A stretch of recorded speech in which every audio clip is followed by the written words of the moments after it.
तो मैं यहाँ तो गामड़े में आया हूँ और ये देखो सब लोग भैंस दो रहे हैं। काला काला भैंस है, थोड़ा थोड़ा दूध उसका, वो दूध पीने से ताकत आता है।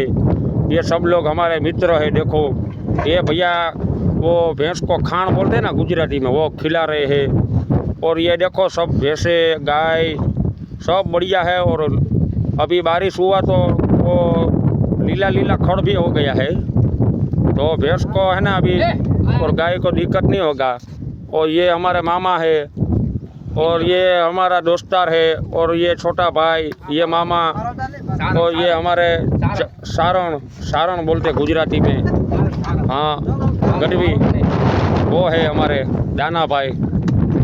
हाँ तो इधर बहुत मज़ा आता है, ऐसी जिंदगी है, मजा आता है, देसी ज़िंदगी में मज़ा आता है। तो लो अभी थोड़ा थोड़ा सबका बोलते हैं कि आपको भाई अच्छा लगता है यहाँ। ओ देखो ये भैया का देखो, सुनो आपको बहुत कैसा अच्छा लगता है। यूट्यूब में इसको सब्सक्राइब करो, लाइक करो और शेयर करो। हाँ तो ये भाई का सुनते हैं, आपको कैसा लग रहा है। हाँ महाराज ने लाइक ने शेयर करजो। ओके ओके, तो भैया अभी ये देसी आदमी का सुनते हैं, आप क्या कहना चाहते हो।